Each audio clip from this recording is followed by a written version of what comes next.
as you know, it's always a special day when we can interrupt Erie County Executive Mark Poloncarz's busy schedule for some time with us on AM Buffalo. He's here this morning. Our phones are open for your calls and questions now at 644-9840. Good morning and welcome back. It's my pleasure to be back, Linda. Thank you. You are a busy guy. Some days, yes. Yeah. Lately, I've been very busy. But that phone is always ringing. Phone's always ringing. I have a good secretary assistant who ensures that the calls that need to get through. The rest of them are addressed as we can. But it's been pretty busy lately. You know, Mark, any real surprises? You've taken over this job that you didn't expect. Would actually be part of this. Well, I mean, the financial end I knew. It wasn't like I was coming in blind because I spent 6 years as comptroller. But I have to admit, if I had come in from outside, I would probably be thinking to myself, what did I get myself into? Yeah. There's a few things that we've had to clean up from the prior administration, some multi-million-dollar costs that were unanticipated associated with cleanup for gas tanks that were leaking that the state and DEC and the EPA made us fix. Other costs associated with some of the departments that we run that we didn't expect to have to pay. So those things, little things that always add up, but it's a little thing here, a little thing there, but then you're talking about millions of dollars. It matters in the long run. Oh, yes. Let's talk about the New York State budget. And how we're doing with that. Well, thankfully, New York got its budget done on time, and there were no major tax increases. What they did do, which is going to help the county immensely in a couple of years, is they're starting to put limits on all costs associated with Medicaid that the county has to pay. Right now, the county knows it's paying over $200 million annually in Medicaid costs, and it grows by a 3% amount each year. It's amazing. It is a large amount. So 3% of $200 million, that's an additional $6 million. You add that, it compounds year after year. Well, starting in 2014, that is going away. That is actually, we're still going to have to pay a set amount, but it's not going to increase annually. So that is going to save the county millions of dollars in 2014 and 15 and onwards, and I think that's the kind of savings that's going to allow us to be able to provide the rest of the services like parks, libraries, arts and cultural institutions, roads, sheriff's patrol. So it's a good thing that the state has come in to basically take in some of those costs. Okay, and as you can see, our phones are open, and also our Facebook page. We'll try and take a comment there too. Let's talk about the current status of the ECC Building project. ECC had a proposal to build a $30 million project on the North Campus. However, they had no analysis, they had no drawings, they really had no plans on how to actually use the building. So we sat down with ECC and said the county had a commitment of $7.5 million. We will recommit $7.5 million towards the construction of a new building at ECC. The question is, where's the best place to put it, is also what are the programs that are going to be used in it. It's very likely that it's going to still be proposed where it was going to be on the North Campus. However, before we go ahead and spend $7.5 million of the people's money, of which $7.5 million was also coming from New York State, $15 million was pledged from New York State, $7.5 million was pledged from ECC to be raised. It was a $30 million project. I want to make certain that before we spend one penny, that we know exactly the programs that we're going to put in there and that it's at the right location. Originally it was talked to be a health sciences building. That is not going to be the case because they really don't need it for a health sciences building. They're looking at advanced technology. They're looking at liberal arts. So we're going to work with ECC over the next few months to ensure that the plan to make the new building is a correct plan and that we're putting in what's necessary, not just throwing up the building to look good. Right. Okay. And again, your questions are always welcome. What about the IDA reform effort? Well, there's a tremendous discussion going on in the community right now about IDAs. IDAs are industrial development agencies. Industrial development agencies actually give out tax breaks to businesses in response for creating jobs. Well, what we've been seeing over the last few years is they've been giving tax breaks out to smaller entities like pizzerias, retailers, I think we all read about this. They're not creating new jobs. And if they are creating any jobs, they're just moving it from one part of the community to the next. They're not what IDAs are supposed to be, which is industrial development. In the last few weeks, I've gone on tours of some very, very important manufacturing businesses we have in this area, Niagara Blower, Gemcor, in which there are very important jobs jobs starting at $50,000 and going upwards. Those are the types of entities we should be supporting, not entities that are doing part-time minimum wage jobs. So there is a discussion going on in the community right now saying we need to reform the system. Unfortunately, there are 6 IDAs. There's one for the county and most of the municipalities. That's the Erie County Industrial Development Agency. And then 5 towns have their own IDAs. Amherst, Clarence, Lancaster, Hamburg, and Concord. None of the other towns have their IDAs, only those 5 towns. Those 5 towns have been doing deals, which are these suspect deals. They're giving tax breaks, they're giving the people's money to businesses, and they're not generating any jobs. I don't have a problem with helping a business expand to move to this area if they're creating real jobs. But when you're giving them the people's money and you're getting really nothing in return other than the developer or the owners getting a break on how much they're paying, when the rest of us, if I want to expand my house, I don't get a tax break, you don't get a tax break, we need to actually put a limit on that. So there's proposed legislation from Assemblyman Sean Ryan that I'm supporting, that our office is working with, to ensure at the end of the day that we have fairness in the system.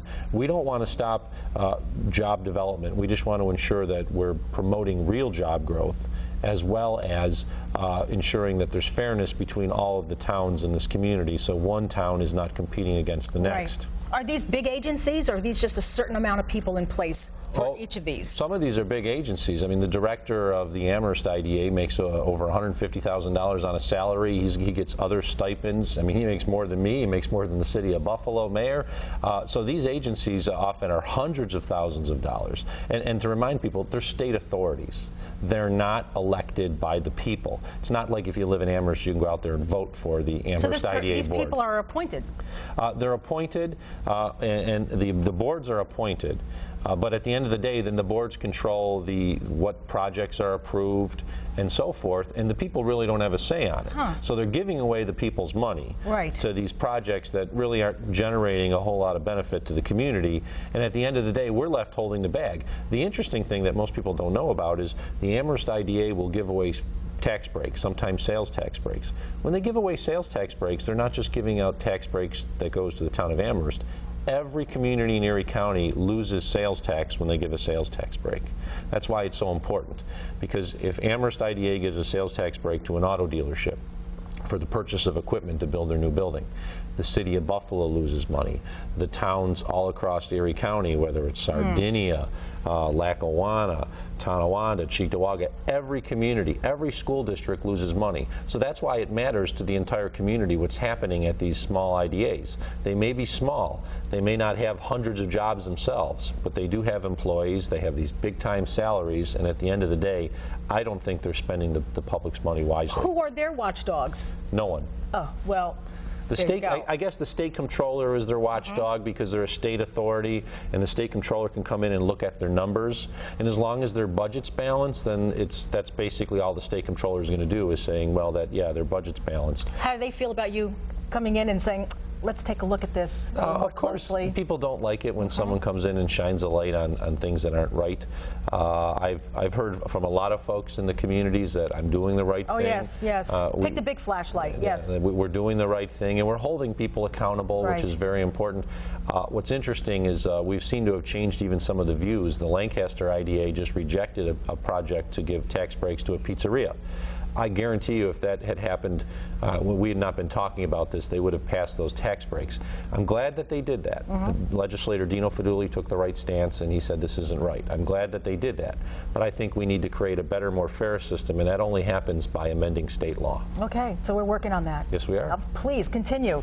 Because I know a lot of people are nodding their heads at home, too, saying they may not have known this, that this is the way that this actually works. It's a system that has been created over the years, and it's a failed system. Yes. It's a dysfunctional system that doesn't work for us. Well, anytime somebody has all that power, there can be abuses. Correct. So, all right. We have a gentleman standing by. Wayne, good morning. Good morning, ma'am. Hi. Go ahead, please. Good morning, Linda. Good morning, County Executive. Good morning. I have a question that deals with home ownership in the outlying suburbs. They do similar program for businesses like enterprise zones, but in this case it would be home ownership. There's some neighborhoods in the outlying areas around the city and stuff like that. The property values are declining, and there's some crime studying, in particular around the Town Park area and other areas course, but is there talk about maybe giving town and county tax breaks to homeowners that actually occupy them, and kind of like the more work they put into their property and they live there, that they would get maybe a break on their tax to try and bring up the property values, bring up the the neighborhood where where people around them see that they're taking care of their homes and stuff like that. Is there talk about that possibly, maybe with the county offering it to homeowners? Well, the taxes are based on the assessed value of the home, and if the assessed value doesn't have much value, then you're not going to pay much in taxes. The City of Buffalo has a program, its own sort of homesteading act, in which you can buy either buildings or property in the distressed areas for almost no money. You basically get it for free if you're willing to invest and rebuild a home, if you're willing to fix a house that's out there. That program already exists in the City of Buffalo. Most towns don't have a program like that, but what I think is important to note is that if you are going to go into an area where the value of the house is not worth much, let's say less than $20,000, and there's homes in this area that are $10,000 or less because of the total amount of the work that needs to be done in the neighborhood itself. In Erie County, you basically pay $5 for every $1,000 of this is taxes of the assessed value. So if you got a $10,000 house, you're only paying $50 in taxes anyway. If you own a $100,000 house regarding Erie County, you're basically paying $500 for your county tax. So if you're buying in an area where it's already distressed and the value of the assessed property is very low, your taxes are going to be very low to begin with. And then the more you invest, you would increase the value of the home. So I think the system already exists, not exactly as Wayne was talking about, but the system exists. At the end of the day, I think it's important to people to look at these areas of our community so that we can fix them. And we need the assistance of homeowners to do that. We're expecting to get approved, the city and the county, in a joint application for a land bank. That gives us the ability to buy many of these distressed properties and fix them through a not-for-profit corporation. We're going to find out more about that this week if we were chosen. And that's one tool that we're going to have. So to Wayne, if you were to buy a house in a distressed area of the county with a low assessed value, you're not going to be paying much in taxes right now. I don't know of any other programs that are out there. And once again, we just can't give out based on where you buy a land, because that's actually prohibited under New York State law, a reduction on your taxes. It has to be equal and fair all over. Okay, Wayne, thank you for that call. And before our time is out, let's talk about the big enchilada, the Buffalo Bills, and the stadium. We are in negotiations with the Buffalo Bills. We're going to be sitting down with them again this week. I feel confident we're going to hammer out a deal. Our goal, myself and the Bills' goal, is to get something done by training camp. The Bills got some great new acquisitions with regards to free agency and the draft, so I'm looking forward to getting a deal done so that the people who are, and the new players that are coming here today for the upcoming season will be Buffalo Bills for years to come. When you look for a new deal, how many years would you be looking at? We're looking for a 2-decade deal. We're looking for a 20-year deal. We're hopeful that we'll be able to get that. I mean, the Bills, they want to see a long-term commitment here as well. We don't always agree on what a long-term commitment is. The current lease was about 15 years. I'm looking for a 20-year deal, and we'll see where we get afterwards. All right, Mark, thank you so much for spending some time with us. That's my pleasure. And taking phone calls. And it's always interesting to see what's going on in the Erie County Executive's office. So you'll have to come back, okay? I will. And we'll have you back in a timely manner. And we can see what kind of progress has been made on some of these issues. Thanks for your call out there. We're going to take a quick break and be back. Got lots more coming up.